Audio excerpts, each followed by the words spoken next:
বিসমিল্লাহির রহমানির রহিম। আলহামদুলিল্লাহ রাব্বিল আলামিন ওয়াসসালাতু ওয়াসসালামু আলা আশরাফিল আমবিয়া ওয়াল মুরসালিন নবিয়িনা মুহাম্মাদিন ওয়া আলা আলিহি ওয়া আসহাবিহি আজমাইন, আম্মা বা'দু। আলহামদুলিল্লাহ, আমরা আজকে থেকে নিয়মিত একটা দার্স করতে চাচ্ছি। একটা বই থেকে, একটা পৃষ্ঠা থেকে।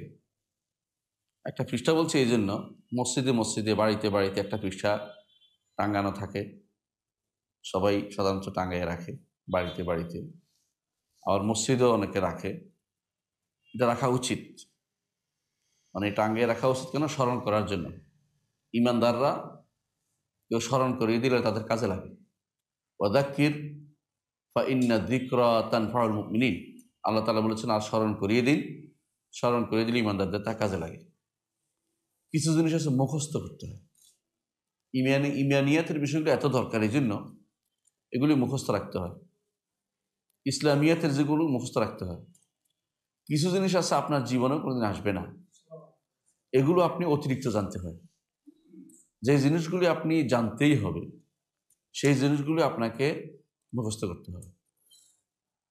তো আমরা যে বিষয়গুলো ইনশাআল্লাহ আলোচনা করবো এখানে দার্সে, এটা একেবারেই কমন জিনিস।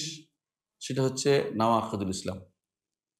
ইসলাম কিভাবে নষ্ট হয়, ইসলাম কিভাবে নষ্ট হয়। দুইটা শব্দ, একটা হলো নাওয়াকিদ, একটা হলো ইসলাম। একটা নাওয়াকিদ, একটা হলো ইসলাম। লেখককে এই নাওয়াকিদুল ইসলাম, এটা লেখক হচ্ছে শাইখুল ইসলাম মুহাম্মদ ইবনে আব্দুল ওয়াহাব রাহমাতুল্লাহ আলাইহি। শাইখুল ইসলাম শব্দের অর্থ কি? ইসলামের একজন শেখ, বুজুর্গ ব্যক্তি, আলেম ব্যক্তি। ইসলামের কোনো শেখ আলাদা নেই, ইসলামের ওস্তাদ নয়। মানে ইসলাম দ্বীনের মধ্যে যারা দ্বীন পড়াতে ব্যক্তিত্ব অর্জন করেছেন, জ্ঞানী বলে বিবেচিত হয়েছেন, এরকম একজন ব্যক্তি হচ্ছেন শাইখুল ইসলাম মুহাম্মদ ইবনে আব্দুল ওয়াহাব। বুঝে আসছে? এই লকবটা যুগ যুগ ধরে চলে আসছে। মুহাদ্দিসিনদের মধ্যে শাইখুল ইসলাম আছে, মুফাসসিরদের মধ্যে আছে, ফকিহদের মধ্যে আছে, আকীদাদের মধ্যে আছে। বুঝে আসছে? ইসলামের জন্য যারা যুগে যুগে তাদের আকীদা বিশুদ্ধে তাদের শ্রম দিয়েছেন, তাদের ইসলামের ভুল ব্যাখ্যা বিচারণে যাদের কাজ ভূমিকা আছে, এরা হচ্ছে শাইখুল ইসলাম বলে এদেরকে। শাইখুল ইসলামের দাবিদার অভাব নাই। অনেকে আছে বর্তমান সময়ে জীবিত, কাউকে শাইখুল ইসলাম বানাচ্ছে, অথচ তার আকীদায় শুদ্ধ নেই। পাকিস্তানের একজনকে শাইখুল ইসলাম সবাই দাবি করে, আপনারা জানেন, ওদের আকীদায় শুদ্ধ নেই। যাদের আকীদায় শুদ্ধ নয়, শাইখুল ইসলাম হলো কেমনি? শাইখুল ইমানও আসলে ইমানে তো শুদ্ধ হয় না এখন। মনে রাখবেন, শাইখুল ইসলাম বলতে যেটা আমরা সাধারণত বুঝি, আগে থেকে আমাদের সাধারণভাবে বিষয়ভিত্তিক আছে, যেমন আকীদার শাইখুল ইসলাম, এটা ফিকহের আছে, এরকম সাধারণভাবে বুঝি ইবনে তাইমিয়া রাহমাতুল্লাহ আলাইহি আমরা আগে বুঝি। কারণ তিনি এমন একটা সময় এসেছিলেন যখন আশারি মাতুরিদিরা একদিক দিয়ে ইসলামের গলা কাটতে আরম্ভ করছে, আরেক দিক দিয়ে সুফিরা কাটতেছিল, আরেক দিক দিয়ে জাহমিয়ারা কাটছিল, আরেক দিক দিয়ে মুতাজিলারা কাটছিল, আরেক দিক দিয়ে দার্শনিক নামে কিছু লোক কাটতেছিল। যে যেমনি পারছে ইসলামকে কাটছাট করে নিজের মতো করে সাজাই নিচ্ছিল। ইসলাম এমন একটা গাছ যেন প্রত্যেকে কাইটা কুটা সাজাইতে পারে, এরকম চিন্তা ভাবনা করত।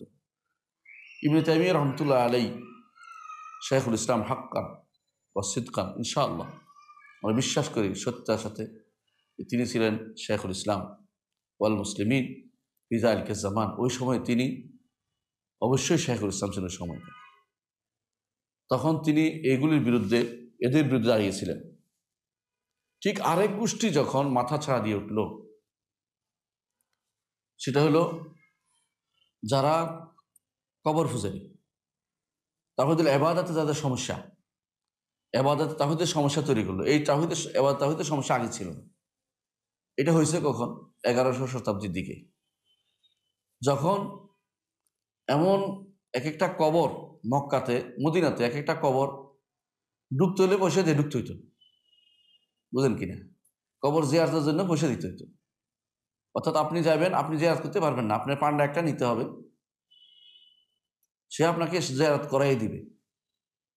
এখনো কোনো কোনো জায়গা দেখবেন এরকম মক্কা মদিনাতে লোকেরা ঘুরে আগের অভ্যাসগত খুঁজে যে এরকম কোন বংশের কমুক টমুক খুঁজে থাকে, ওদের পিছিয়ে পিছিয়ে হাঁটে, ওরা কাবার চারপাশে হাসে, কালো জামা গায়ে দিয়ে হাঁটে, আর পিছিয়ে পিছিয়ে কিছু লোক হাঁটে দেখবেন।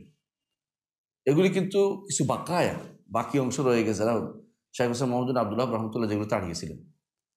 তো শেখ হোসেন মোহাম্মদ আব্দুল ওয়াহাব রহমতুল্লাহ এমন এক সময় এসেছিলেন যখন জাজিরাতুল আরব উপদ্বীপ একদিক থেকে, আরেক দিক থেকে সারা বিশ্বের মুসলিমদের উপরে অধপতনের শেষ ছিল না। কেমন অধপতন হয়েছে? কারণ বিশ্বের পুরো মুসলিম বিশ্ব কার আন্ডারে ছিল তখন? একদিক দিয়ে খেলাফতের আন্ডারে, একদিক দিয়ে ব্রিটিশের আন্ডারে। ব্রিটিশ থেকে কেটে কুটে তারা নিয়ে গেছিল, যেখান থেকে ইচ্ছে এখান থেকে কাটছিল। ইউরোপিয়ানরা তখন তাদের ভাগ্য খোঁজার জন্য সারাদিনে বের হয়েছিল। তো এই সময় আল্লাহ তাআলা শেখ হোসেন মোহাম্মদ আব্দুল ওয়াহাবকে পাঠিয়েছেন এমন এক জায়গাতে যেটা কোনো কারো অধীন রাষ্ট্র ছিল না। সুতরাং যারা কেউ যদি বলে যে তিনি তো এই উসমানীয় শাসকের বিরুদ্ধে বেরোয়েছেন, মিথ্যা কথা বলছে। ওই জায়গাটুকু স্বাধীন ছিল। উসমানীয় শাসকরা সব জায়গায় যায় নাই পৃথিবীতে। ওই জায়গাতে যা যাইতো না কেন? কারণ ওই জায়গাতে কোনো তখনকার সময়ে রিয়াদ বলেন, খোবার বলেন, ওই জায়গাটুকুতে কিছু ছিল না, মরুভূমি।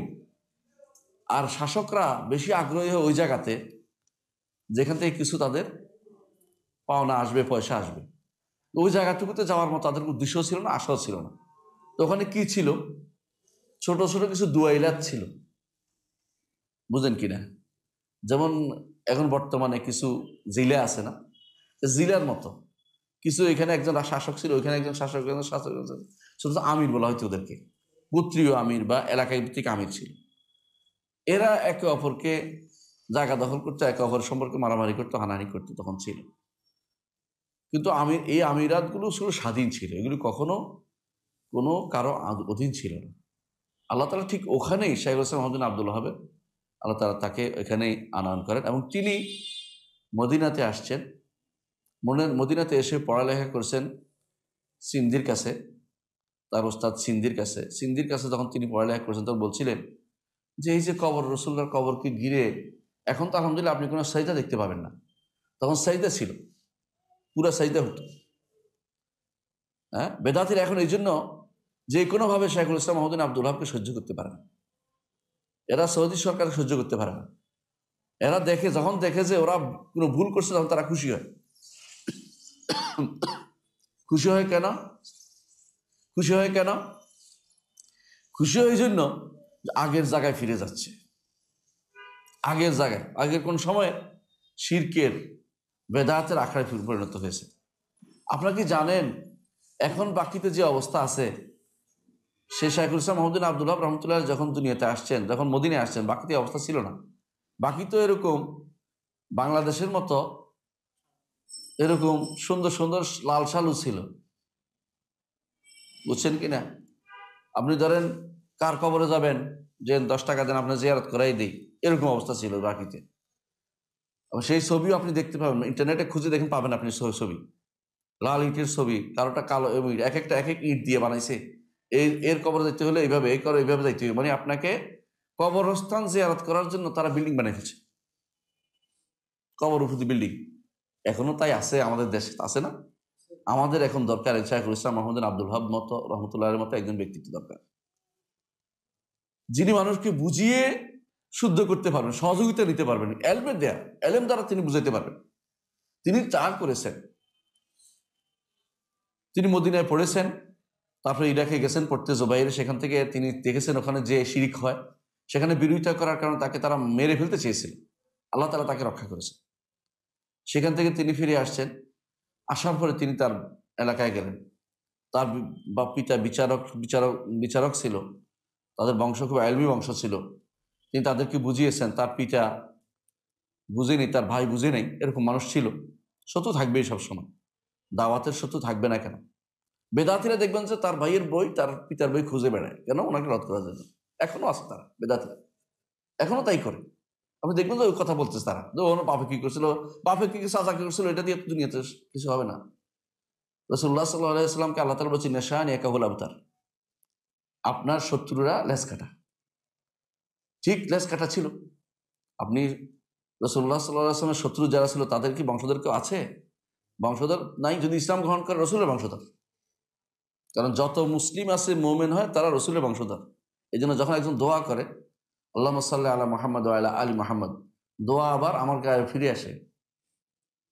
কারণ আলে মুহাম্মদ, প্রত্যেকটা মুত্তাকি ব্যক্তি হচ্ছে আলে মুহাম্মদ। আপনি ইমানদার হন, তাকওয়ার অধিকারী, আপনি আলে মুহাম্মদ। কিন্তু আলে মুহাম্মদ যদি কেউ কাফের হয়ে যায়, সে আলে মুহাম্মদ না। আলে মুহাম্মদ যদি কোনো দিন থেকে বেরিয়ে যায়, আলে মুহাম্মদ না।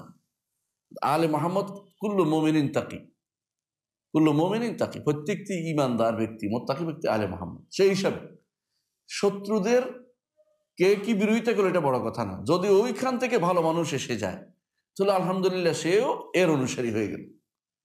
আবুল আহাব তার বংশের মধ্যে ইমান আনছে, আবুল আহাবের বংশদের মধ্যে পরবর্তী ইমান আনছে। তাই বলে পরবর্তীতে যারা ছিল উতবা, সাইবার, রাবি, এগুলি মরে গেছে, কিন্তু তাদের বংশধর অনেক ইমান আনছে। তাহলে আল্লাহর কথা সত্য যে আপনার শত্রুদের লেজ কাটা, তাদের আর ভবিষ্যতে আপনার এই মিথ্যা শিরিক আর বেদাত বা এই অপকর্ম করার মতো লোক অবশ্যই থাকবে না। সব রসুল অনুসারী হয়ে গেছে। এই যে রসুল অনুসারী সারা দুনিয়ার মানুষই হবে আলে মুহাম্মদ। প্রত্যেকটি ব্যক্তি যারা রাসূলুল্লাহ সাল্লাল্লাহু আলাইহি ওয়াসাল্লামের অনুসরণ করে চলে যথাযথভাবে, তারা আলে মুহাম্মদ। এটা হচ্ছে আলেমদের ব্যাখ্যা। তাহলে আমরা বুঝতে পারছি যে শাইখুল ইসলাম মুহাম্মদ বিন আব্দুল ওয়াহাব রাহমাতুল্লাহ আলাইহি তিনি যে কাজ রেখে গেছেন এটা চলবে। যেভাবে শাইখুল ইসলাম ইবনে তাইমিয়া রেখে গেছেন যে কাজ, সেই কাজ চলছে। আল্লাহ তাআলা কখনো কখনো পরবর্তী কোনো লোককে এমন বিশেষ কিছু দেন যার কারণে তার কথা সারা দুনিয়া স্মরণ থাকে। দেখুন, ইব্রাহিম আলাইহিসসালাতু ওয়াসসালাম, তিনি তো নূহ আলাইহিসসালাতু ওয়াসসালামের পরে আসছে, তাই না? অবশ্যই পরে আসছে, কিন্তু তার স্মরণ যতটুকু আছে নূহ আলাইহিসসালাতু ওয়াসসালামের চেয়ে বেশি না? অবশ্যই বেশি। কারণ তিনি দোয়া করেছেন আল্লাহর কাছে যে আল্লাহ, যে আমার স্মরণ পরবর্তীদের মধ্যে রাখুন। আল্লাহ তাআলা সেটা কবুল করছেন। আমরা প্রতি সলাতে ইব্রাহিমের নামটা আনতে হয়, প্রতি সলাতে ইব্রাহিমের নামটা আনতে হয়। চিন্তা করে দেখেছেন কিভাবে দোয়াটা কবুল করছে আল্লাহ তাআলা? ওয়াজআলনি লিসানা সিদকিন ফিল আখিরিন, পরবর্তীর মধ্যে আমার লিসানা সিদক রাখেন, আমার জন্য সুন্দর কথা বলে এরকম অবস্থা রাখেন। সুবহানাল্লাহ। সেরকম অবস্থা আল্লাহ তাআলা রেখেছেন। ইবনে তাইমিয়া রহমতুল্লাহ আগেও অনেক মানুষ চলে গেছে, কিন্তু ইবনে তাইমিয়ার মতো এত সুন্দর করে আসমা সিফাতের জায়গাটা তুলে ধরতে কেউ পারে নাই। আল্লাহ তাওহীদের এই জায়গাটাকে তুলে ধরতে কেউ পারে নাই। শাইখুল ইসলাম মুহাম্মদ বিন আব্দুল ওয়াহাব রাহমাতুল্লাহ আগে অনেকেই আসছে, কিন্তু তার কিতাবুত তাওহীদের মতো একটা কিতাব কেউ লিখতে পারে নাই। আল্লাহ তাআলা কখনো পরবর্তীতে তা রেখে দেন। তাহলে কখনো কখনো আল্লাহ তাআলা তার বিশেষ রহমতে বিশেষ নেয়ামত কাউকে দেন যেটা অন্য কাউকে দেন না। ঠিক উনি যে কাজটি করেন, এই কাজটি পরবর্তীদের জন্য স্মরণীয় হয়ে থাকে। আরব দেশে দেখেন হাজার হাজার মসজিদে কিতাবুত তাওহীদ পড়ানো হচ্ছে, হাজার হাজার মসজিদে কাশফুস শুবহাত পড়ানো হচ্ছে। কার বই এগুলি? শাইখুল ইসলাম মুহাম্মদ বিন আব্দুল ওয়াহাব রাহমাতুল্লাহ আলাইহি বই। শত শত মসজিদে আপনি নাওয়াকিদুল ইসলাম পড়ানো হচ্ছে, দেখবেন শাইখুল ইসলাম মুহাম্মদ বিন আব্দুল ওয়াহাব রাহমাতুল্লাহ আলাইহির এই কীর্তি চলতে থাকবে। আরব দেশ যদি নাও থাকে, এখন অন্য দেশে চলে গেছে। বুঝাতে পারছি? মানে আরব দেশ গেল, ফাঁকবারাতে চলে আসছে। ইউরোপে পড়ানো হচ্ছে, ইংরেজিতে অনুবাদ হচ্ছে। আপনারা ইংরেজিতে অনেক পাবেন যেগুলোর ব্যাখ্যা ইংরেজিতে প্রচুর আছে। এবং আলহামদুলিল্লাহ শত শত আলেম দাঁড়িয়ে গেছে। তাদের মধ্যে বিভিন্ন দোষ ত্রুটি থাকতে পারে, কিন্তু তাওহীদের ব্যাপারে কোনো ছাড় তারা দিতে রাজি হয় না। এই জায়গাটুকু আমরা ঠিক রাখি। এটা কি প্রমাণ করে? আল্লাহ কবুল করেছেন, আল্লাহ কবুল করেছেন, এবং এটা কবুল করার জিনিসও। এই জায়গাটুকু কোনো ছাড় দেওয়ার জিনিস না, এটা জানতেই হবে প্রত্যেকটি মানুষকে। শাইখুল ইসলাম মুহাম্মদ বিন আব্দুল ওয়াহাব রাহমাতুল্লাহ আলাইহি ছোট ছোট চিঠি লিখতেন, ছোট ছোট চিঠি লিখতেন। এই ছোট চিঠিগুলো ব্যাখ্যার জায়গা হয়ে গেছে। এক পৃষ্ঠার একটা, যেটাকে বলা হয় নাওয়াকিদুল ইসলাম, এটা আমরা এই বড়তে ব্যাখ্যা করেছেন সালেহ ফাউজান, ব্যাখ্যা করেছেন। আর অন্যরা ব্যাখ্যা করেছেন এর চেয়ে বড়, অনেকেই ব্যাখ্যা করেছেন। সালাসাতুল উসুল বা উসুলুস সালাসা, কয়টা ইচ্ছা করলে আপনি একদিন মুখস্থ করতে পারবেন। আমার ছাত্ররা মুখস্থ করে এটা, আলহামদুলিল্লাহ। কুষ্টিয়াতে, ঝিনাইদহে যারা পড়ে আমার কাছে, প্রথম কাজ হলো যে সালাসাতুল উসুল মুখস্থ করতে হবে। দ্বিতীয় কাজ হলো কিতাবুত তাওহীদ মুখস্থ করতে হবে, তা করে তারা। এবং এটা মুখস্থ না করলে আমি সার্টিফিকেট দেই না। যতক্ষণ মুখস্থ না হবে কোনো কথা নেই, তারপরে কথা অন্য কিছু। আমি বলতে চাচ্ছি এটা যে এখন মুখস্থ করে, আপনি দেখবেন কোরআন যেমন মুখস্থ করে, হাদিস মুখস্থ করে, আকীদার জিনিসও মুখস্থ করে থাকতে হবে। এটার ব্যাখ্যাও চলতেছে।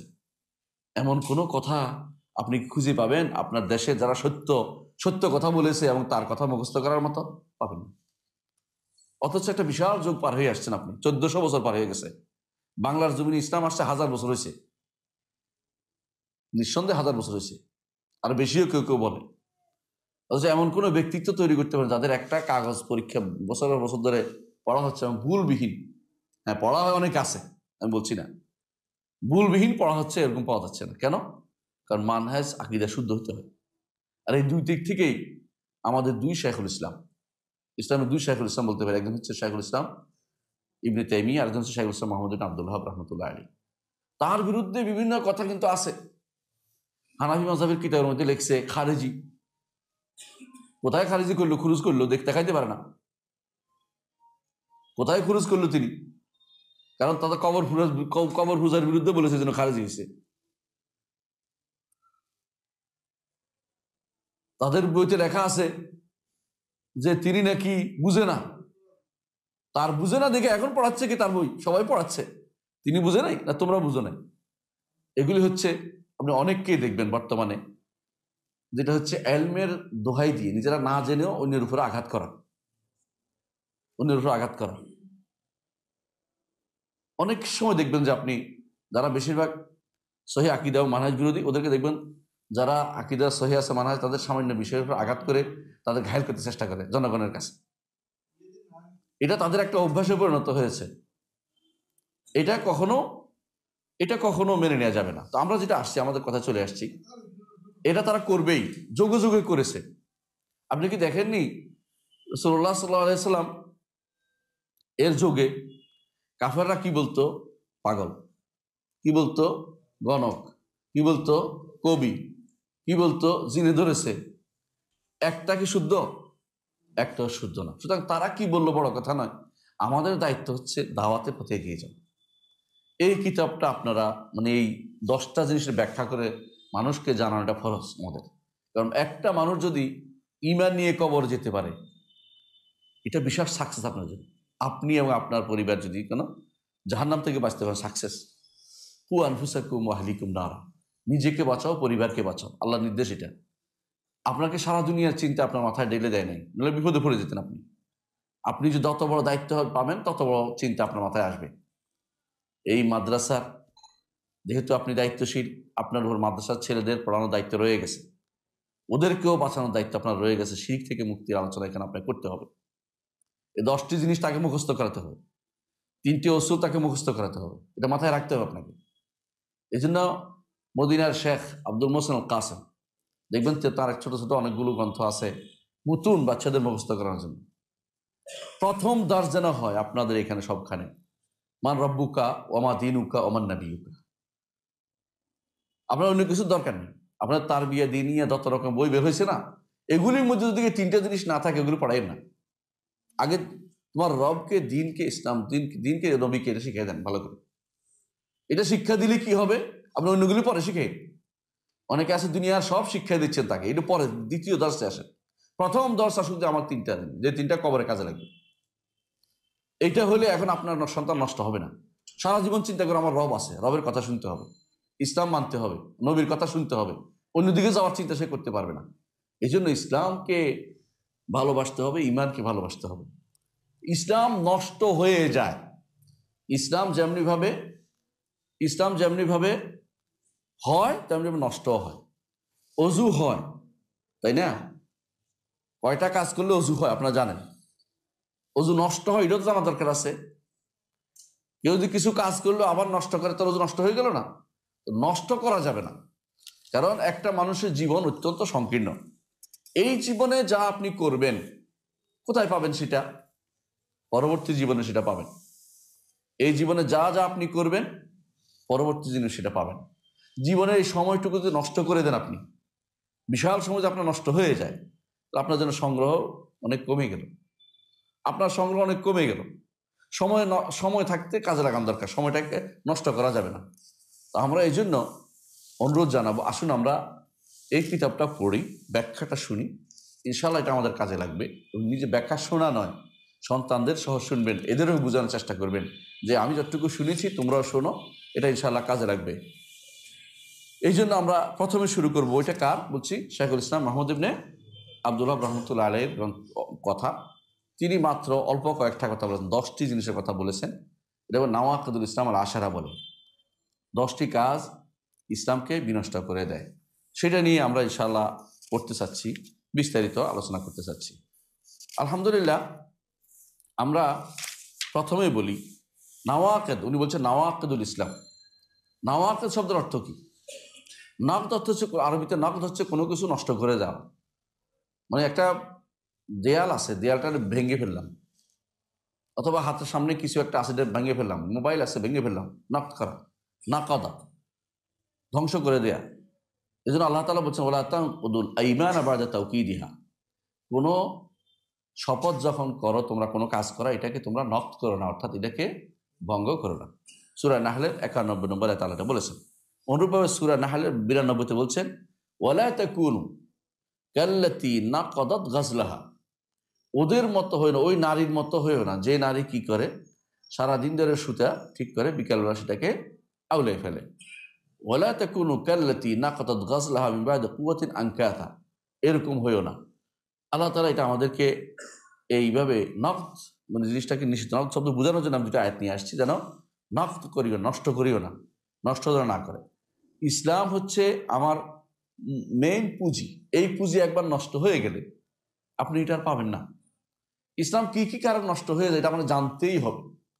কারণ হুযায়ফা ইবনে ইয়ামান রাদিয়াল্লাহু আনহু বলেন, মানুষ জিজ্ঞাসা করত এরপরে কি আছে, এরপরে কি ভালো আছে, এরপরে কি ভালো আছে। আমি রাসূলুল্লাহ সাল্লাল্লাহু আলাইহি ওয়াসাল্লামকে জিজ্ঞাসা করতাম এরপরে কি খারাপ আছে, এরপরে খারাপ আছে, এরপরে কেন? মাখাফাতান তুদরিকুনি, যাতে আমাকে খারাপ পেয়ে না বসে, যাতে আমাকে খারাপ কোনদিন পেয়ে না বসে। তো সুতরাং যেটা বলছিলাম, আমাকে অবশ্যই জানতে হবে ইসলাম কিসে বিনষ্ট হয়ে যায়।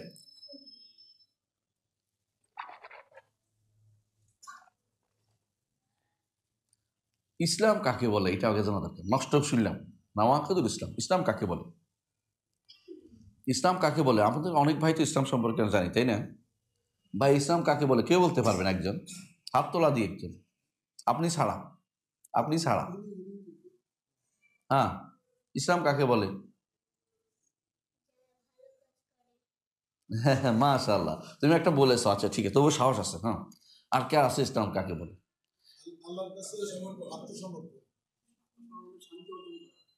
এটুকু না, শোনেন, ইসলাম কাকে বলে এটা শেখুল ইসলাম মুহাম্মদ বিন আব্দুল ওয়াহাব বই থেকে নিতে হবে। এটা আমি সারা জীবন পড়াচ্ছি ইসলাম কাকে বলে। আমরা ইসলাম মুসলিম, কিন্তু ইসলাম কাকে বলে জানি না। ইসলাম যদি জানতেন আপনি, ঠিক হইতো, আপনার আর আকীদা কোনোদিন খারাপ হতো না। ইসলাম 3টি জিনিসের নাম। একটা হচ্ছে আল ইস্তিসলাম লিল্লাহি বিত্তাওহীদ, তাওহীদ নিয়ে আল্লাহর কাছে আত্মসমর্পণ একটা। দ্বিতীয় হচ্ছে আল ইনকিয়াদ লাহু বিত্তাআ, আনুগত্য নিয়ে তার কাছে মাথা নুইয়ে দেয়া, যে আল্লাহ তোমার কাছে মাথা নোয়াচ্ছি, সেজদা তোমার জন্য করছি, তোমার বিধিবিধান মেনে চলবো। কারণ তাওহীদটা হচ্ছে দেখা যায় না, বিশ্বাসের অংশ, আর আনুগত্যের অংশ দেখা যায়, বুঝছেন? ইসলাম 2টা লাগবে। 3 নম্বর ইসলাম, ও 3 নম্বর, 3 নম্বরটা লাগবে, এটা তো শিরিক এবং মুশরিকদের থেকে সম্পর্কচ্যুতি। শিরিক মুশরিক সম্পর্ক, এই 3টা জিনিস না হলে মুসলিম হওয়া যায় না। কথা থেকে বুঝাতে পারছি? মনে থাকবে আপনাদের, এটা মুখস্থ রাখার মতো। একটা কি? আল ইস্তিসলাম লিল্লাহি বিত্তাওহীদ, তাওহীদ নিয়ে আল্লাহর কাছে আত্মসমর্পণ। 2 নম্বর হচ্ছে আনুগত্য করে মাথা নুইয়ে দিতে হবে। আল ইস্তিসলাম আল ইনকিয়াদ লাহু বিত্তাআ, আনুগত্যের সাথে মাথা নুইয়ে দিতে হবে তার কাছে, যে আমি তার কথা শুনে চলবো। তিনি বলেছেন পর্দা করতে করব, তিনি বলছেন দাঁড়িয়ে রাখতে রাখবো, তিনি বলছেন ছেলেদেরকে দিনদার বানাতে বানাবো, বুঝে আসছে কথাটা? তিনি বলছেন হারাম ছেড়ে দিতে ছেড়ে দেবো, তিনি বলছেন হারাম ছেড়ে দিতে ছেড়ে দেবো, তিনি বলছেন হালাল খুঁজতে আমি হালাল খুঁজবো। এইভাবে যেটা আছে এটা হলো ইনকিয়াদ লাহু বিত্তাআ। 3 নম্বর হচ্ছে শিরিক এবং মুশরিকদের থেকে সম্পর্ক চ্যুতি আপনার লাগবে। শিরিক এবং মুশরিকদের সম্পর্ক চ্যুতি, শিরিক থেকেও সম্পর্ক চ্যুতি। দলিল লাগবে তো আপনার, বলেন দলিল দেন। এই যে আপনি একটা বিশাল একটা কথা বললেন, আপনি দলিল না হলে কোথেকে আনছি? দলিলটা হচ্ছে ইব্রাহিম আলাইহিস সালাতু ওয়াস সালামের বাণী। ইব্রাহিম আলাইহিস সালাতু ওয়াস সালাম কি বলছেন? ইন্নী ওয়াজ্জাহতু ওয়াজহিয়া লিল্লাযী ফাতারাস সামাওয়াতি ওয়াল আরদা হানিফান ওয়া মা আনা মিনাল মুশরিকিন। আর কি বলছেন? ইন্না সলাতি ওয়া নুসুকি ওয়া মাহইয়া ওয়া মামাতি লিল্লাহি রাব্বিল আলামিন লা শারীকা লাহু ওয়া বিযালিকা উমিরতু ওয়া আনা আউওয়ালুল মুসলিমিন। আর তিনি কি বলছেন? যে ইন্না বুরাআউ মিনকুম ওয়া মিম্মা তা'বুদুনা মিন দুনিল্লাহ বাদা বাইনানা ওয়া বাইনাকুম আল-আদাওয়াতু ওয়াল বাগদা ইলা ইয়াউমিল কিয়ামা। তিনটা জিনিস তিনি আয়াতে আল্লাহ তাআলা বলেছেন, ইব্রাহিম আলাইহিস সালাম মুখ দিয়ে আনছেন, কারণ তিনি হানিফ ছিলেন, তিনি ইমাম ছিলেন। ইন্নী জাআলুকা লিন-নাসি ইমামা। আমরা মিল্লাতে ইব্রাহিমি কেন বলে? এই কারণটা এটাই, তিনি আমাদেরকে মুসলিম হুয়া সাম্মাকুমুল মুসলিমিন, মুসলিম হওয়ার কিভাবে হইতে হবে তিনি শিখিয়ে দিয়েছেন। তিনি বলছেন ইন্নী ওয়াজ্জাহতু ওয়াজহিয়া লিল্লাযী ফাতারাস সামাওয়াতি ওয়াল আরদা হানিফান ওয়া মা আনা মিনাল মুশরিকিন। আবার অর্থাৎ আমি আমার চেহারাকে তার জন্য দিয়েছি, শিরিক মুক্ত হয়ে আমি সম্পূর্ণরূপে তাওহীদ নিয়ে তার সাথে আত্মসম্পর্ক করতেছি। তিনি বলছেন, আর কি বলেছেন? যে আমি তার কাছে আত্মসমর্পণ করে দিয়েছি। ইন্না সলাতি ওয়া নুসুকি, এটা তো আমার জীবন, সবকিছু তার জন্য। তিনি বলেছেন, আরো তিনি বলেছেন কি? যে আমি একমাত্র হাজাহু কওম। তিনি যখন বলছে যে আমি আল্লাহর দিকে সম্পৃক্ত হলাম, তার কওম তার সাথে ঝগড়া করছে, তিনি ঝগড়া শোনেন নাই। শেষে বলেছেন, কি বলেছেন? ইন্না বুরাআউ মিনকুম, তোমাদের থেকে আমি সম্পর্ক মুক্ত। সম্পর্ক মুক্তি লাগবে। ওয়া মিম্মা তা'বুদুনা মিন দুনিল্লাহ, আল্লাহর সাথে যেগুলি তোমরা ইবাদত করে এগুলি থেকে আমি সম্পর্ক চুক্ত করছি। অর্থাৎ কাফেরদের এবং মুশরিকদের সম্পর্ক চুক্তি না হলে মুসলিম হওয়া যায় না। এটা ইব্রাহিম আলাইহিস সালাতু আমাদেরকে জানিয়ে দিয়েছেন। আমরা বুঝতে পারছি কথাটা? সহজে বুঝেন, দলিল ছাড়া কোনো কথা চলে না। কোত্থেকে নিয়ে আসলাম বলতে পারেন এটা। এই জন্য অবশ্যই লাগবে, ইব্রাহিম আলাইহিস সালামের বক্তব্যটা আমাদের লাগবে। তিনি এই জন্য বারবার ওয়াজনুবনি ওয়া বানিয়া না'বুদুল আসনাম, আল্লাহ আমাকে এবং আমার পরিবারকে, আমার বংশধরকে তারা যেন কোনোদিন মূর্তি পূজা না করে থেকে যেন দূরে থাকি, আমাদের লাগাতে হবে। পূজা না করে, অন্য কোনো অসনামের পূজা না করে। সনম কাকে বলে এটা তো বুঝতেই পারছেন, যেটাই পূজা এটাই সনম, যাকে করেন আপনি। তাহলে বোঝা গেল যে ইসলাম তিনটি জিনিসকে একত্র করার নাম। এক নম্বর হচ্ছে আল্লাহর জন্য তাওহীদ সহ আত্মসমর্পণ করা। এখন যদি কেউ আত্মসমর্পণ জিনিসটা আমি বুঝিয়ে বলি, আপনি আল্লাহর জন্য আত্মসমর্পণ করলেন না, তা আপনাকে কি বলা হবে? অহংকারী। এই জন্য আত্মসমর্পণ করে নাই কে? শয়তান। সে আল্লাহ তাআলা কি বলছে? আল্লাহ তাআলা তাকে বলছে কি? যে সে কিবির করেছে, অহংকার করেছে। আবা ওয়াস্তাকবারা, সে আত্মসমর্পণ করে না বলে সে অহংকারী হয়েছে। আর যে ব্যক্তি আল্লাহর জন্য করছে, অন্যের জন্য করছে, এটা কি বলা হয়? মুশরিক। বুঝে আসছে? আত্মসমর্পণ আল্লাহর জন্য করলাম, আরেকজনের জন্য করলাম, শরীক করছেন আল্লাহর সাথে। কারণ আপনি তো এককভাবে শুধু আল্লাহর জন্য আত্মসমর্পণ করবেন, আল্লাহর কাছে আত্মসমর্পণ করবেন। আপনি যেহেতু ভাগাভাগি করছেন, এখন শরীক করছেন, আল্লাহ তাআলা শরীক নেন না, শরীক অংশ নিবেন না। এর অর্থ হচ্ছে আল্লাহ হাদিসে কুদসিতে আল্লাহ তাআলা বলছেন আনা আগনা শুরাকা আনিশ শিরক, জগতের যত শরীক আছে অংশীদারিত্ব আমি নেই না, অংশীদারিত্ব আমি নেই না। যে কোনো আমার জন্য কোনো কিছু করবে আমাকে ফুল দিতে হবে, ভাগাভাগি দিলে আমি নিব না। মানে আমিলা আমালান আশরাকা ফীহি মাই গায়রি তারাকতু ওয়া শিরকাহু, অর্ধেক দিলে আমি নিব না, পুরোটা আল্লাহর জন্য দিতে হবে। পূর্ণ আনুগত্য আল্লাহর জন্য করতে হবে। এই জন্য উদখুলু ফিস সিলমে কাফা, পরিপূর্ণভাবে ইসলামে প্রবেশ করতে হবে। অর্থ হচ্ছে তাওহীদ ইসতিসলাম লিল্লাহি বিত্তাওহীদ, পরিপূর্ণভাবে আপনাকে আত্মসমর্পণ করতে হবে। তাহলে যে ব্যক্তি ভাগাভাগি করে আত্মসমর্পণ করে সে মুশরিক, আর যে ব্যক্তি আত্মসমর্পণ করে না সে মুস্তাকবির, অহংকারী। আর যে ব্যক্তি পূর্ণভাবে আল্লাহর আনুগত্য করার জন্য নিজেকে আল্লাহর কাছে সঁপে দিয়েছে তাওহীদ নিয়ে, সেই ব্যক্তি হচ্ছে মুসলিম। এই মুসলিম বলছে কি? ইসতিসলাম লিল্লাহি বিত্তাওহীদ। তাওহীদ কাকে বলে এটা জানা দরকার। তাওহীদ কাকে বলে? তাওহীদের কথা বলতে গেলে আপনাকে তিনটা জিনিস লাগবে। এক নম্বর হচ্ছে যে আল্লাহ তাআলার যে সমস্ত বৈশিষ্ট্য আছে এগুলি তার জন্য সাব্যস্তকরণ, আল্লাহ তাআলার নাম এবং রুবুবিয়তের বৈশিষ্ট্য তার জন্য সাব্যস্তকরণ, নাম এবং গুণ আল্লাহর জন্য সাব্যস্তকরণ, আর ইবাদত পরিপূর্ণভাবে একান্তভাবে আল্লাহর জন্য করো। এই তিনটি জিনিসে আমি পুরোপুরি আল্লাহকেই মেনে নিচ্ছি, এটা লাগবেই লাগবে, এগুলিতে কোনো ছাড় চলে না। এই অংশটুকু ছাড়ের কোনো সুযোগ নেই। আমাদের সমাজে অংশ অনেকেই বুঝি না। আপনি ভালো করে দেখেন আপনার সমাজে, আপনার স্কুলে, আপনার পরিবারে এই অংশটুকু আসলে বুঝে কিনা, তাওহীদের অংশটুকু লাগে কিনা, তার মধ্যে আছে কিনা, তারা কি মনে করে লাগবে বলে বিশ্বাস করে কিনা, এটা আপনার লাগবে। আপনার ইলাহ একজনই হতে হবে, আর কারো ইবাদত করা যাবে না। দলিল দেন। আল্লাহ তাআলা সূরা বাইয়িনা বলেছেন, ওমা উমিরু ইল্লা লিয়াবুদুল্লাহ ইলাহা ওয়াহিদা, ইলাহা ওয়াহিদা। আবার কোরআনে কারীমে আল্লাহ সূরা তাওবার মধ্যে বলেছেন, ওমা উমিরু ইল্লা লিয়াবুদু ইলাহা ওয়াহিদা লা ইলাহা সুবহানাহু ওয়া তাআলা আম্মা ইউশরিকুন। আর সূরা বাইয়িনার মধ্যে বলেছেন, ওমা উমিরু ইল্লা লিয়াবুদুল্লাহ মুখলিসিন লাহুদ্দিন হুনাফা ওয়া ইউকিমুস সালাতা ওয়া ইউতুজ যাকাতা ওয়া যালিকা দীনুল কাইয়্যিম। তাহলে দীনুল কাইয়্যিম হতে হলে আপনাকে তাওহীদ নিয়ে যেতে হবে, বুঝছেন না? দ্বীনটা কি আমাদের ইসলাম। তাহলে ইসলামকে যে তাওহীদ না যদি না নেন তাহলে ইসলাম হবে না। কারণ আল্লাহ শেষে আয়াতের শেষে কি বলছেন? যালিকা দীনুল কাইয়্যিম, এটাই হচ্ছে প্রতিষ্ঠিত দিন। ইসলাম হচ্ছে এটার নাম। তাহলে এটাই যদি কোনো ইসলাম হয়, প্রতিষ্ঠিত দিন হয়, তাহলে আপনি অন্য কোনো দিন, আপনি সেখানে অন্য কোনো পদ্ধতিতে আপনি ইসলামকে আপনি কোনোদিন পাবেন না। এই পদ্ধতিতে আসতে হবে আপনাকে। সেটা কি? যে আমি একমাত্র আল্লাহর ইবাদত করব, তিনি ব্যতীত আমার আর কোনো মাবুদ নাই, তিনি পবিত্র। কিসের থেকে পবিত্র? যখনই সুবহানাহু আসে তখন বলতে হবে যে তিনি, তার মতো আরেক সত্তা নাই, তার মতো আরেক গুণধারী কেউ নাই, বুঝছেন না? গুণওয়ালা আর কেউ নাই, তার মতো নামধারী আর কেউ নাই, তার মতো ইবাদত পাওয়ার যোগ্য আর কেউ নাই। আমরা সকাল প্রত্যেক সালাতের পরে কি পড়ি? সুবহানাল্লাহ সুবহানাল্লাহ সুবহানাল্লাহ। এটা আসলে মুখস্থ করার জিনিস শুধু না। 33 বার পড়বেন, প্রতিটা তাসবিহর সাথে আপনার মনে করবেন আমি আমার রবকে দুনিয়ার কারো মত হওয়া থেকে মুক্ত করছি, আমি আমার রবকে উদাহরণ পেশ করা থেকে মুক্ত করছি, আমি আবার রবের নামকে অন্য কাউকে দেয়া থেকে মুক্ত করছি, আমি আবার রবের গুণকে অন্য কারো থেকে মুক্ত করা, অন্য কারো মত হওয়া থেকে মুক্ত করছি, রবকে সাব্যস্ত করব, রবের জন্য এগুলি সাব্যস্ত করব, রবকে তাতিল থেকে মুক্ত করছি, অর্থহীন করা থেকে মুক্ত করছি। আপনার মধ্যে এটা অবশ্যই অনুভূতি থাকতে হবে। একটা সুবহানাল্লাহ এত বেশি প্রিয় হইতে পারে আল্লাহর কাছে, হাজারবার সুবহানাল্লাহ গণাচ্ছে। একটা সুবহানাল্লাহ হাজারবার সুবহানাল্লাহ চেয়েও বেশি মূল্যবান হতে পারে। হাদিসে আছে রাসূলুল্লাহ সাল্লাল্লাহু আলাইহি ওয়াসাল্লাম বলেছেন, কিয়ামতের মাঠে এক লোককে ডেকে আনা হবে, বলবে যে তোমার কি কোনো আমল আছে? বলে নাই। ডরে। কেন? তার সামনে 99টা বালাম খুঁজছে, তার সবগুলো হচ্ছে বদ আমল। ভয়ে বলবো যে আমার আর কিছু নাই। কি বলবো, ছোট্ট একটা লা ইলাহা ইল্লাল্লাহ দিয়ে কি হবে? আল্লাহ তাআলা বলুন যে না, তোমার একটা জিনিস আছে, আমি ইন্নাকাল ইয়াউমা লা তুজলাম, তোমার জুলুম করা হবে না, তোমার জুলুম করা হবে না। একটা তার জন্য অনেক ভারী হবে। সেটা কি? লা ইলাহা ইল্লাল্লাহ।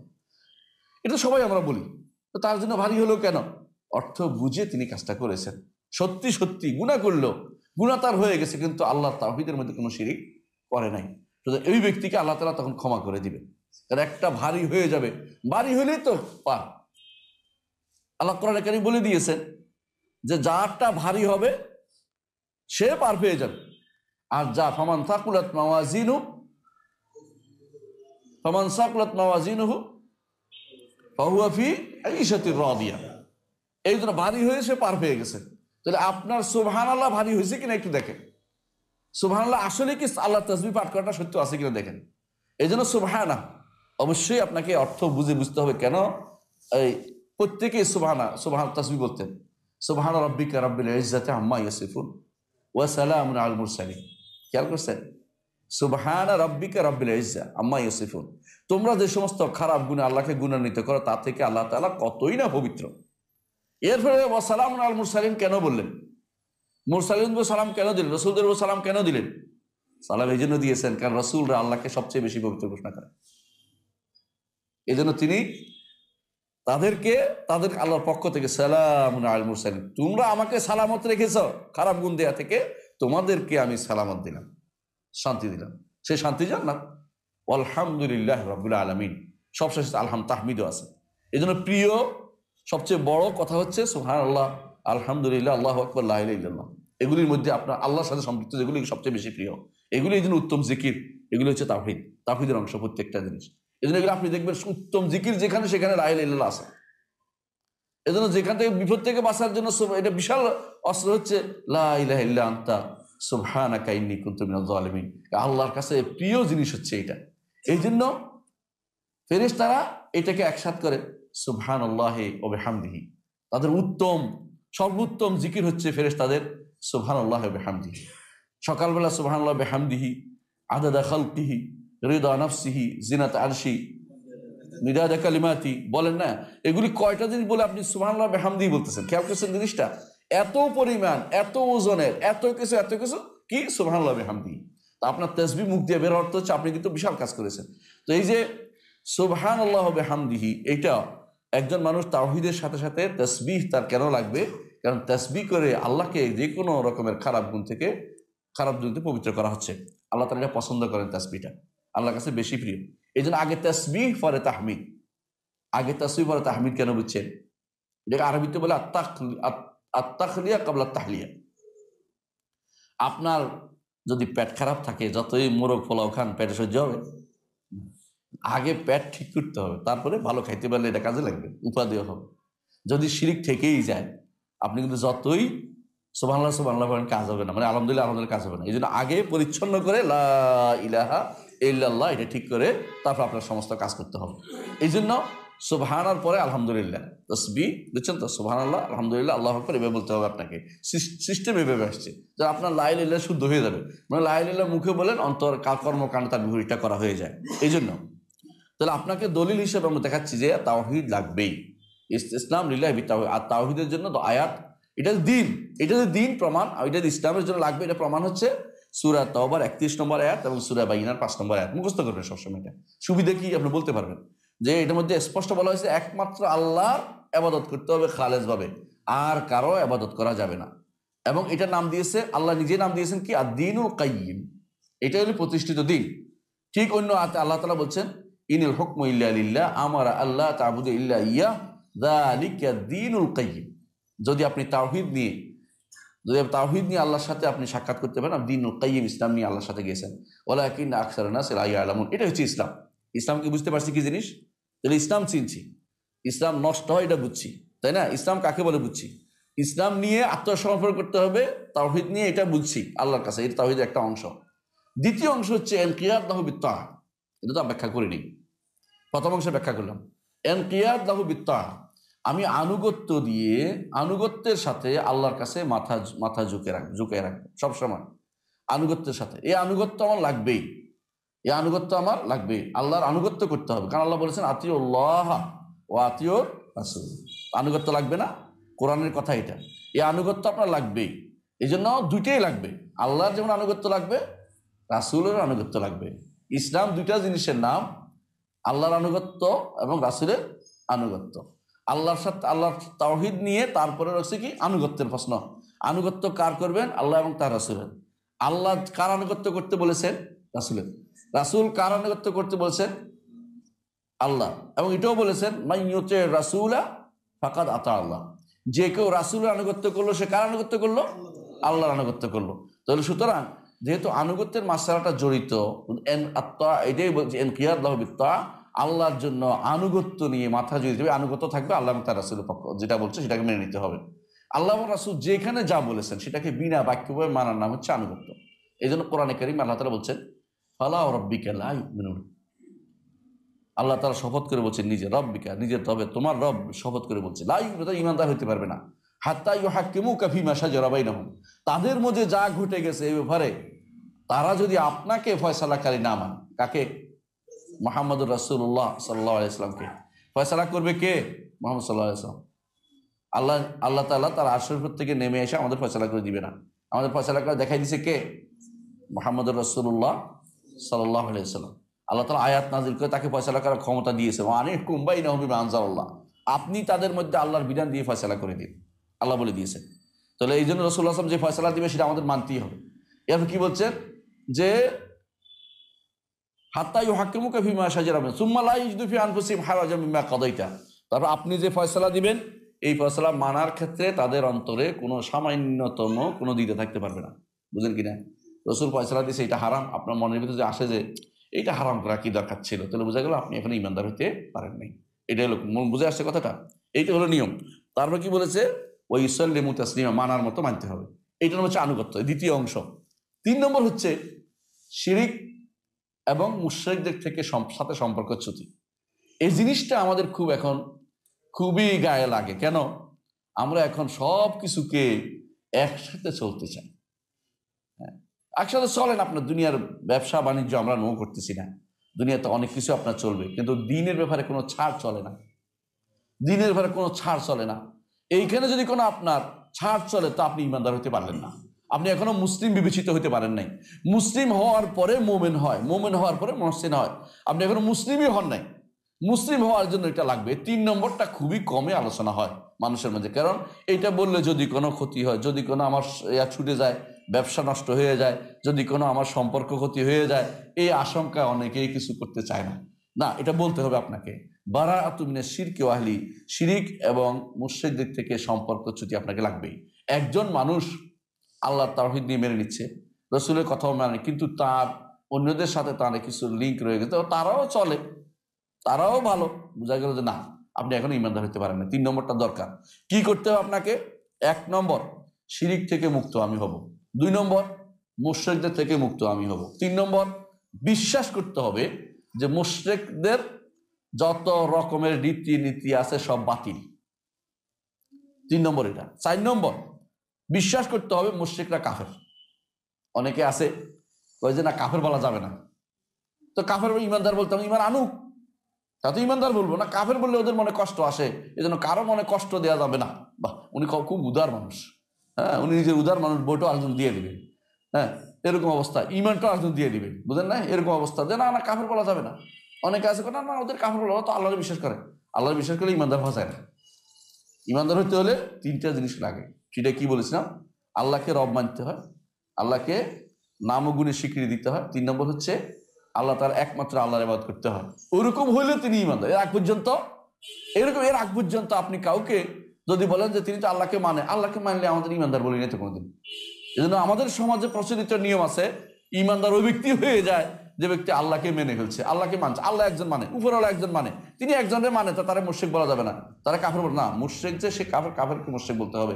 এরা কোনো সন্দেহ নাই, এরা কি অবশ্যই একে অপরের সহযোগী, কিন্তু ইমানদারের সাথে এদের কোনো সম্পর্ক নাই, অর্থাৎ সম্পর্ক চুক্তি করতে হবে। কয়টা বলেছি? 4টা।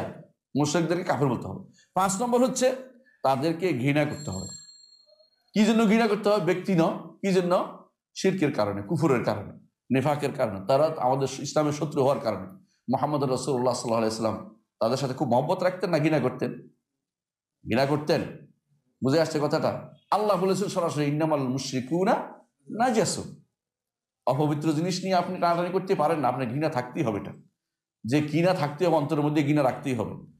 আর 6 নম্বর হচ্ছে ইউআদিহিম, শত্রুতা লাগবে তাদের সাথে, শত্রুতা আসতে হবে মনের ভিতরে, যে না, ইমানের সাথে তারা ক্ষতিকর, আমি ছাড় দিব না।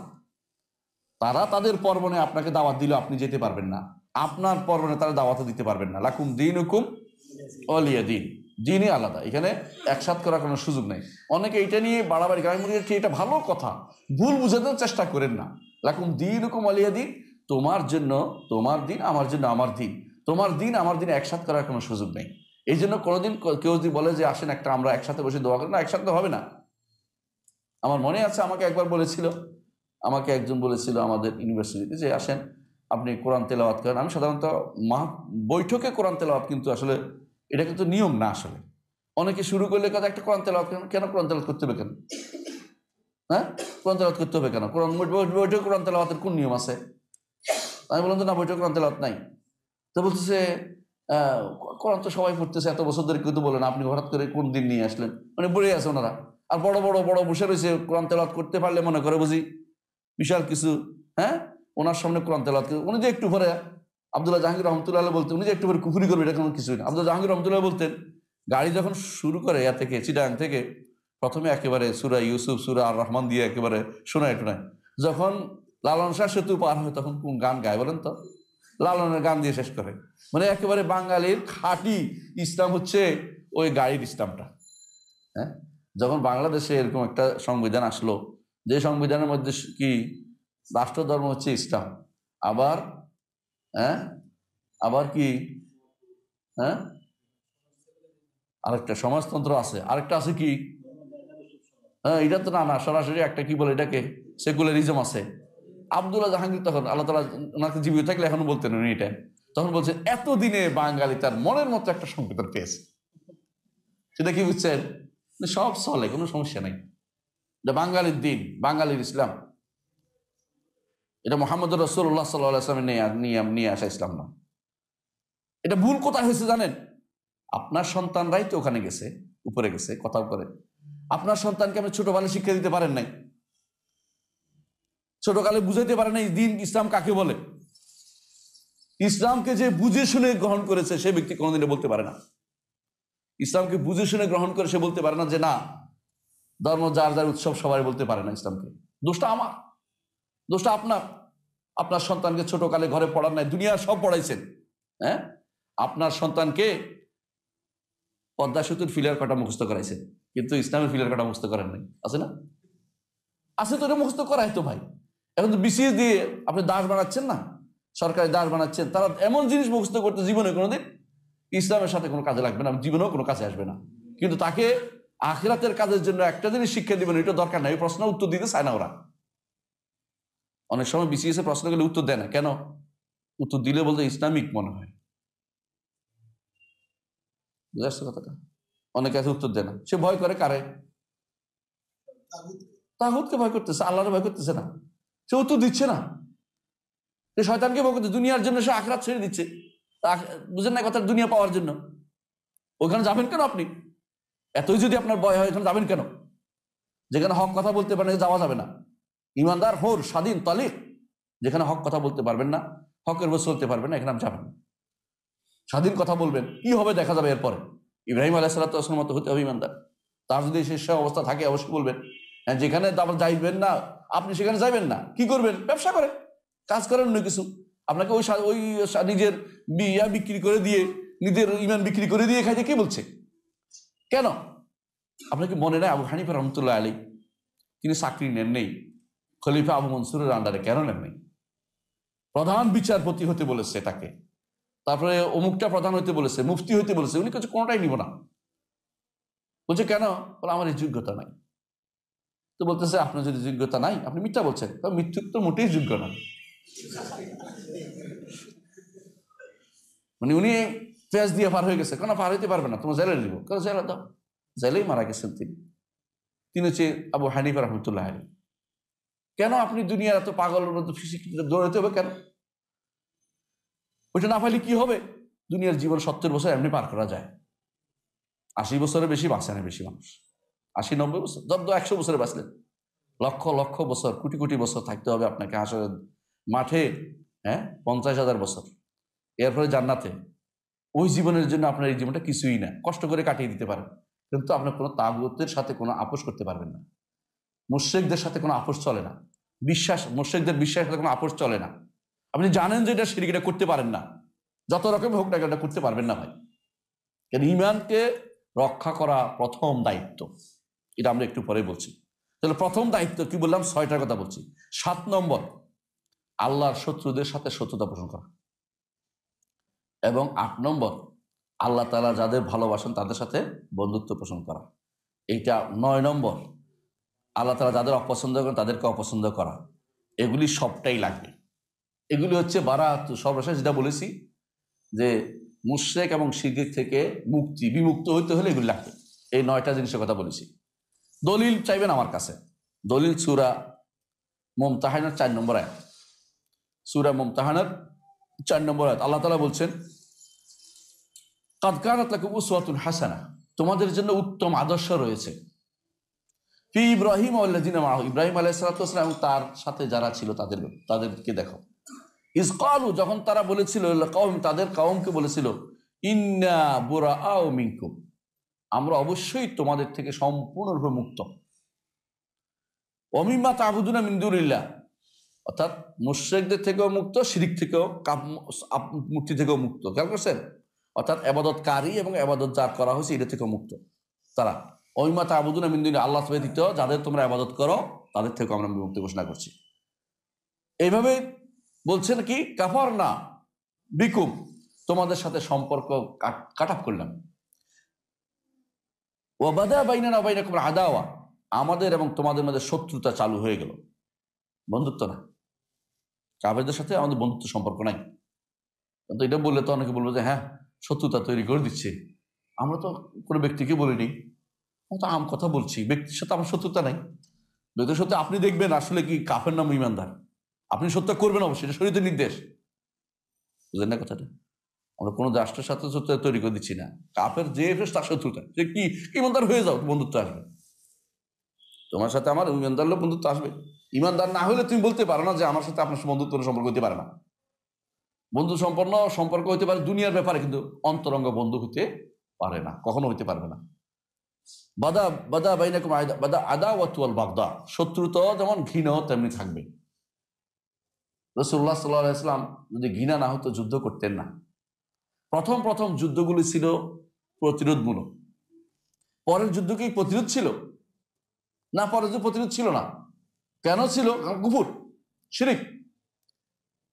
শাসক হিসাবে তিনি সে যুদ্ধ পরিচালনা করেছেন, অথবা তার পরবর্তী যারা ছিল প্রত্যেকটি খলিফাতুল মুসলিমিনরা যোগে যোগে সেটা কি যুদ্ধ পরিচালনা করেছেন, এবং সেটা করাও তাদের জন্য উচিত যারা ক্ষমতায় থাকে তাদের জন্য। কিন্তু ব্যক্তি কেন্দ্রিক আমরা বলছি না, কথাটা কিন্তু খেয়াল রাখতে বারবার, ব্যক্তির উপর নয়। আবাদান, আবাদান বুঝছেন, সব সময়ের জন্য, একদিন দুদিনের জন্য শত্রুতা না। হাত্তা তুমিনু বিল্লাহি ওয়াহদা, যতক্ষণ না একমাত্র আল্লাহর উপর ঈমান তোমাদের আসছে। তো শত্রুতারও একটা সীমা নির্ধারণ করে দেওয়া হয়েছে। এই জন্য রাসূলুল্লাহ সাল্লাল্লাহু আলাইহি ওয়াসাল্লামের রাসূল সাল্লাল্লাহু আলাইহি ওয়াসাল্লাম বলেছেন একজনকে, যে যখন তরবারি উঠাইছে তখন বলছে লা আশহাদু আল্লা ইলাহা ইল্লাল্লাহ, তাকে হত্যা করে ফেলেছে। তখন রাসূলুল্লাহ সাল্লাল্লাহু আলাইহি ওয়াসাল্লাম কি বললেন? তুমি কি তাকে লা ইলাহা ইল্লাল্লাহ বলে হত্যা করে ফেলছো? হাসরের দিন সে লা ইলাহা ইল্লাল্লাহ কি জবাব দিবে? তুমি কি জবাব দিবে? তিনি তখন বলছিলেন যে আমার তখন মনে হচ্ছে হায় রে, যে আজকে নতুন ইসলাম গ্রহণ করতাম, কারণ এই যে অন্যায়টা করেছে বিশাল অন্যায় করে ফেলেছে, বিশাল অন্যায় করে ফেলেছে। তাহলে একটা সীমা আছে প্রত্যেকটা জিনিসের। কালেমাতুল লা ইলাহা ইল্লাল্লাহ যার রাস্তাকে হত্যা করা জায়েজ নেই, আক্রমণ করা জায়েজ নেই। কারণ কালেমাতুল তাওহীদ যার হয়ে গেছে, তার ভুল হইতে পারে, তাকে শুদ্ধ করে দিতে হবে, কিন্তু তাই বলে তার আক্রমণ করতে বলা হয়নি। কিন্তু তাওহীদটা শিখতে হবে আমাকে জানতে হবে যে আমার সাথে ইমানদারের সাথে কাফেরের কোনো বন্ধুত্ব হইতে পারে না। লা ইয়াত্তাখিযুল মুমিনুনা আল কাফিরিনা আউলিয়া, ইমানদাররা কখনো কাফেরদেরকে বন্ধু বানাতে পারে না। ওয়া মান ইয়াফআল যালিকা, আল্লাহ কোরআনে কারীম বলেছেন যে যারা এটা করবে তাদের ওয়া মান ইয়াফআল যালিকা ফালাইসা মিনাল্লাহি ফি শাই, যদি কেউ এরকম কিছু করে তাহলে আল্লাহর সাথে তার কোনো সম্পর্ক রইল না। এটা একটা আয়াত, দুইটা আয়াত গেল। আরেকটা আয়াত দেখেন বলতেছে, এটা সূরা মুমতাহানার 22 নম্বর আয়াত গেল। আরেকটা বলছেন সূরা নিসার আল ইমরান আয়াতটা বললাম। আরেকটা আয়াত দেখেন সূরা মুজাদালার 22 নম্বর আয়াত, একই কথা বলা হয়েছে, লা তাজিদু কওমান ইউমিনুনা বিল্লাহি ওয়াল ইয়াউমিল আখির ইউআদ্দুনা মান হাদ্দাল্লাহু ওয়া রাসূলা, আপনি পাবেন না, আল্লাহ তাআলা বলতেছেন, কওমান, এমন কাউকে, এমন গোষ্ঠীকে পাবেন না যারা আল্লাহর উপর ঈমান আনে এবং আখিরাতের উপর ঈমান আনে। ইউআদ্দুনা, তারা বন্ধুত্বপূর্ণ সম্পর্ক রাখে, মান হাদ্দাল্লাহু ওয়া রাসূলাহু, যে ব্যক্তি আল্লাহ এবং তার রাসূলের সাথে যার কি আছে, শত্রুতা আছে। আল্লাহ এবং তার রাসূলের সাথে শত্রুতা কার আছে বলেন তো? কাফের। আর কার আছে? ইহুদিদের। আর কার আছে? নাসারাদের। আর কার আছে? হিন্দুদের, বৌদ্ধদের, সবারই মূর্তি পূজারী, সবাই, সমস্ত মুসলিম ছাড়া সবাই আল্লাহ এবং তার রাসূলের সাথে শত্রুতা পোষণ করে না? এটা স্বীকার করতেই হবে আপনাকে। এদের সাথে যারা এরকম আল্লাহ এবং তাদের শত্রুতা পোষণ করে, তাদের সাথে ইমানদারের বন্ধু হইতে পারে না। আল্লাহ তাআলা বলছেন লা তাজিদু কওমান, যে যারা ইমানদার হইতে হয় তাদের এটা থেকে শত্রুতা রাখতে, তাদের সাথে বন্ধুত্ব সম্পর্ক হতে পারবে না। ওয়ালাউ কানু আবাহুম, যদিও সেটা সেই ব্যক্তি, শত্রুতা পোষণকারী ব্যক্তি, তাদের পিতা হয়, আও আবনাহুম, তাদের ছেলে হয়, আও ইখওয়ানাহুম, তাদের ভাই হয়, আও আশিরাতাহুম, তাদের জ্ঞাতি গোষ্ঠী হয়। জ্ঞাতি গোষ্ঠী বুঝেন কিনা? আমরা তো এখন মনে করি যে এই দেশ, এই মাটি নিয়ে কত গান, এই জাতি নিয়ে কত গান। ইসলামের এই সমস্ত জিনিস কোনো কাজে আসে না। জ্ঞাতি গোষ্ঠী বা জাতি পূজা, দেশ পূজা, এগুলো ইসলামে নাই, বুঝেন নাই? তন্ত্র মন্ত্র যেমন নাই, জ্ঞাতি গোষ্ঠীর পুজো নাই। এগুলো হচ্ছে অতিরিক্ত কাজ, এগুলি শয়তান মানুষদের ধরিয়ে দিয়েছে। মুসলিম যখন হয়েছে, সারা বিশ্বের মুসলিমরা একই রকম। যেই ব্যক্তি আফ্রিকাতে কষ্ট পাচ্ছে, তার কষ্টে আমি কষ্ট পেতে হবে। যে ব্যক্তি আমার ঘরের পাশে ঈমানহীন, তার সে ঈমান নাই, তার জন্য আমার কষ্ট আসবে না। কষ্ট আমার হতে হবে ঈমানদারের জন্য। এই জন্য আশিরা, নিজের গোত্রের লোক হইলেও তার জন্য কোনো কাজ করা আমার জন্য জরুরি না। কথা বুঝাতে পারছি? এই জন্য বদরের যুদ্ধে সে চরম পরাকাষ্ঠা দেখিয়েছে। কে দেখিয়েছে? কে দেখিয়েছে? সাহাবায়ে কেরাম। বের হয়েছে, তুমি তোমার আত্মীয় স্বজন প্রত্যেকে, ওমর বলছে, রাদিয়াল্লাহু বলতেছে, আমি আমার আত্মীয় অমুককে মারবো, তুমি তোমার আত্মীয়কে মারো। দেখাই দিয়েছেন যে তারা যুদ্ধের সময় যে শত্রুদের সাথে কোনো বন্ধুত্বপূর্ণ সম্পর্ক চলতে পারে না। আন্তরাষ্ট্রীয় সম্পর্কটা যা হয় এগুলি অনেকে বাধ্য হয়ে এখন, সেগুলিকে আমরা আলোচনা করছি না, কিন্তু অন্তরের সম্পর্কটা বিশাল জিনিস, এটা মাথায় রাখতে হবে। ব্যবসায়ী সম্পর্ক আমরা বলছি না, সেটা চলবে, কিন্তু অন্তরের বন্ধুত্বপূর্ণ সম্পর্ক কোনোদিন থাকতে পারে না। প্রথম দিনে আসবে কেন? আল্লাহর উপর ঈমান আনে নাই, এটা বড় জিনিস। যে ব্যক্তি আল্লাহর উপর ঈমান নাই, তার সাথে আমার অন্তরের সম্পর্ক নাই, এটা মাথায় রাখতেই হবে সব সময়। এটা যদি কোনো ভুলে যান, আপনি এখন মুসলিম হইতে পারেন নাই, এটা আপনাকে মাথায় রাখতে হবে। অনুরূপভাবে সূরা তাওবার 23 নম্বর আয়াতে আল্লাহ তাআলা বলছেন, ইয়া আইয়ুহাল্লাযিনা আমানু, হে ঈমানদারগণ, লা তাত্তাখিযু আবাআকুম, তোমরা গ্রহণ করো না তোমাদের পিতাদেরকে, ওয়া আবনাআকুম ওয়া আবাআকুম ওয়া ইখওয়ানাকুম, তোমাদের ভাইদেরকে আউলিয়া বন্ধু বানিও না। ইনিস্তাহাবুল কুফরা আল ঈমান, যদি তারা ঈমানের চেয়ে কুফরিকে বেশি পছন্দ করে। ওয়া মান ইয়াতাআল্লাহু মিনকুম ফাউলাইকা হুমুয যালিমুন, তোমাদের মধ্যে কেউ যদি তাদেরকে বন্ধু বানায় তাহলে সে তার জালেম অন্তর্ভুক্ত, অর্থাৎ মুশরিক কাফিরদের অন্তর্ভুক্ত হয়ে যাবে। অন্য আয়াত আল্লাহ সূরা মুমতাহানা 1 নম্বর আয়াতে বলছে, ইয়া আইয়ুহাল্লাযিনা আমানু লা তাত্তাখিযু আদুওয়াকুম আউলিয়া, হে ঈমানদারগণ, তোমরা তো আমার শত্রু এবং তোমাদের শত্রুকে বন্ধু বানিও না। তাহলে কাফের কার শত্রু? আল্লাহর শত্রু। বুঝছেন তো কথাটা? আর আমাদের শত্রু মানে নবীর শত্রু, মুসলিমদেরও শত্রু। এই শত্রুকে বন্ধু বানাতে পারবেন না কোনোদিন। এরা আপনার কোনোদিন ভালো চাইবে না, আপনি বিশ্বাস করে কোনোদিন ভালো চাইবে না, কোনোদিন এরা ভালো চাইবে না। এরা সবসময় চাইবে আপনাকে বিপদে ফেলতে, যে কোনোভাবে হোক। আপনি যেমন চান তাদেরকে ইমানের দিকে নিয়ে আসতে, তারা সেরকম দরদি না। তারা জানে যে তাদের অনেকে আছে, তাদের ধর্ম ঢুকাবেও না। ইহুদিরা তার ধর্ম কাউকে ঢুকায় না, হিন্দুরাও তার ধর্ম কাউকে ঢুকায় না। হ্যাঁ, তাদের এমন এমন জিনিস দিবে যে আপনি নষ্ট হয়ে যান। কি করবে? আপনাকে বানাবে কি? হ্যাঁ, একটু আগে আমাকে একজন জিজ্ঞাসা করছিল একটা প্রশ্ন, সেরকম। এটা কি করে? ধ্যান করে যে, কি বলে এটা, কোয়ান্টাম মেথডিয়ান বানাবে। বুঝছেন তো? আপনাকে বানাবে ওই অমুক তমুক বিভিন্ন রকমের বিভিন্ন গোষ্ঠীর ভিতরে ঢুকাই দিবে। কেউ বানাবে রোটারেক্ট, কেউ বানাবে লায়নিস্ট, কেউ বানাবে অমুক বিষ্ট, কত রকমের কত কিছু বের হয়েছে দুনিয়াতে। এগুলি দিয়ে আপনাকে ছিন্ন বিচ্ছিন্ন করতে চান। মুসলিম কমিউনিটিকে ভাগ করার জন্য যত রকমের ষড়যন্ত্র তারা চালু করে দেয়। এইগুলির ভিতরে আপনি ঢুকলে, আপনি ওদের ভিতরে আপনি ঢুকার দরকার না, আপনাকে চায় যে কোনো মূল্যে দিন থেকে দূরে সরে যান। এরা খুশি, আপনি অন্য তাদের দল গ্রহণ করা জরুরি না, তাদের দিন গ্রহণ করা জরুরি না। ওরা চায় আমি যেহেতু নষ্ট হয়েছি, সারা দুনিয়া নষ্ট হয়ে যায়। তারা ওইটাই চায়, তারা এটা চায়। এই জন্য তাদের সাথে আপনার বন্ধুত্বপূর্ণ সম্পর্ক চলতে পারে না। এটা আল্লাহ তাআলা বলেছেন, আল্লাহর চেয়ে সত্যবাদী আর কেউ নেই, আল্লাহ রসুলের চেয়ে সত্যবাদী দুনিয়াতে কোনো মানুষ হতে পারে না রাসূলদের চেয়ে। সুতরাং তারা আপনাকে বলছে সাবধান থাকতে। সুতরাং আপনাকে তাওহীদ অনুসারী যদি হতে হয়, মুসলিম হতে হলে এই কাজগুলি আপনার লাগবে। তারপরের কথা হচ্ছে, এতক্ষণ আমরা শিখলাম নাওয়াকিদ কাকে বলে, মানে কিভাবে নষ্ট হয়, আর ইসলাম কাকে বলে এগুলি জানলাম না। ইসলাম কি নষ্ট হয় কিনা? অনেকে আছে ইসলাম নষ্ট হয়, তার কাছে কোনো দিনই নষ্ট হয় না। চোখের সামনে দেখছেন একজন মানুষ সিজদা করতেছে, কবরে মানত করতেছে, টাকা দিচ্ছে। পাগলার মসজিদের মধ্যে কোটি কোটি টাকা পড়ে, যে টাকা পড়ে এই টাকা দিয়ে ভালো একটা মাদ্রাসা ইউনিভার্সিটি চলতে পারে। পাগলার টাকা দেয় কোনো মানুষ? এই মসজিদের নাম মাজার নাই, ওখানে মাজার নাই, পাগলার নামটাই যথেষ্ট।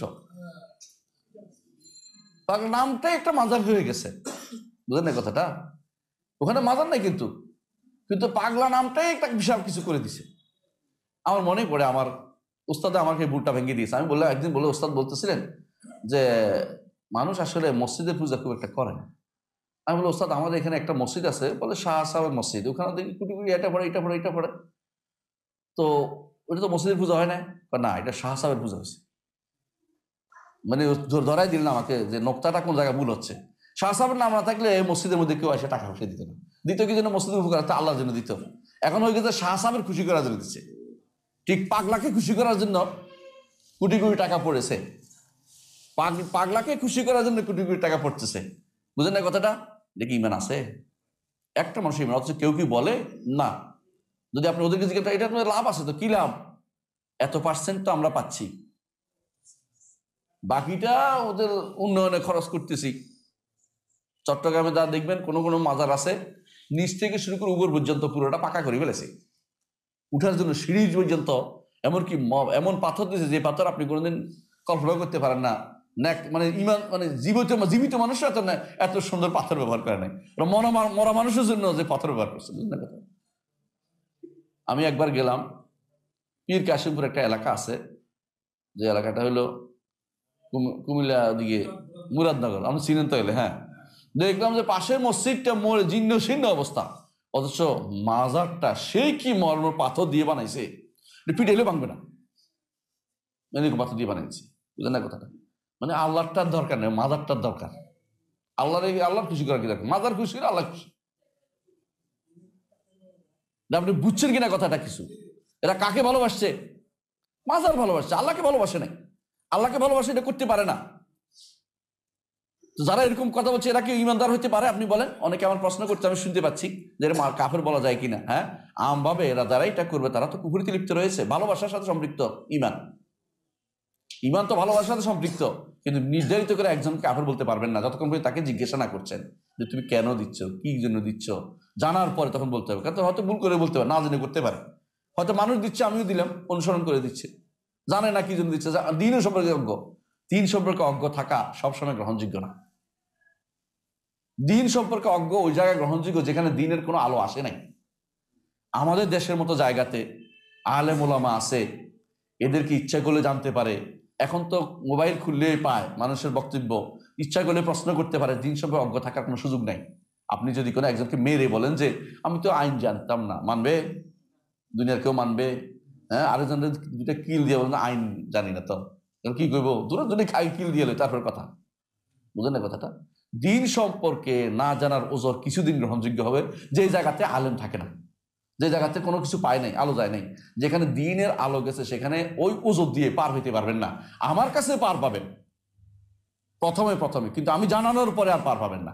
আপনাকে জানিয়ে দিচ্ছি যে এটা শিরিক, এটা কুফর, নিফাক। এরপরে করলে আমি মুনাফিক বলবো, মুশরিক বলবো, কাফের বলবো, কিন্তু প্রথমবারে বলছি না। কিন্তু আপনি হয়তো আল্লাহর কাছে কাফের হয়েই গেছেন। না জানা কোনো ওজন না জানা সাময়িক ওজন, স্থায়ী কোনো ওজন হতে পারে না।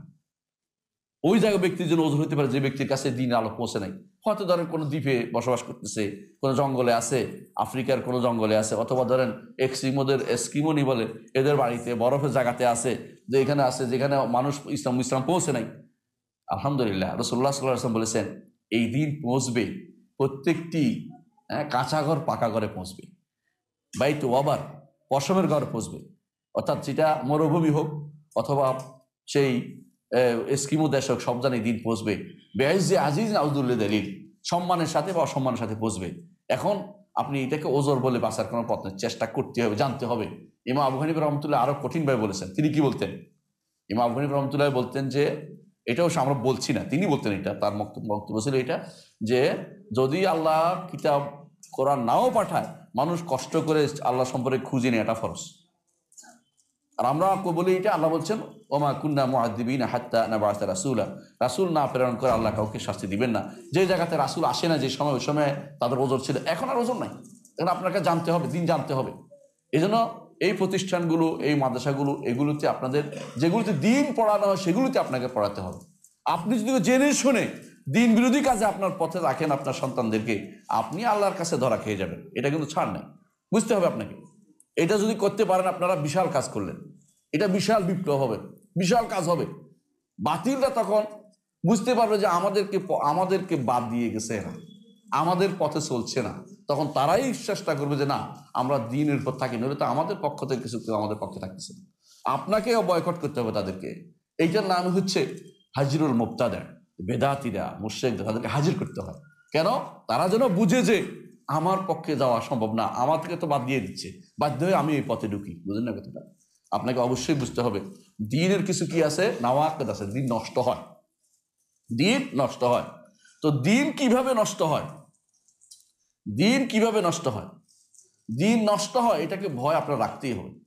দিন কিভাবে নষ্ট হয় এই জিনিসগুলো আমাদের আলোচনা আসবে। আজকে আমরা আলোচনা দীর্ঘায়িত করবো না, এটা নিয়ে ইনশাআল্লাহ আগামী ক্লাসে আলোচনা করব যে ইব্রাহিম আলাইহিস সালাতু ওয়াস সালাম তিনি কিভাবে ভয় পেয়েছিলেন এবং উম্মতের মধ্যে কারা ভয় পেয়েছিল, দিন যেন নষ্ট না হয় তারা কিভাবে এর চারপাশে বাধা দিয়েছিলেন। এই জিনিসগুলো আমাদের জানা দরকার। আল্লাহ আমাদের তৌফিক দান করুন। আসসালামু আলাইকুম রহমতুল্লাহ বারাকাতুহু।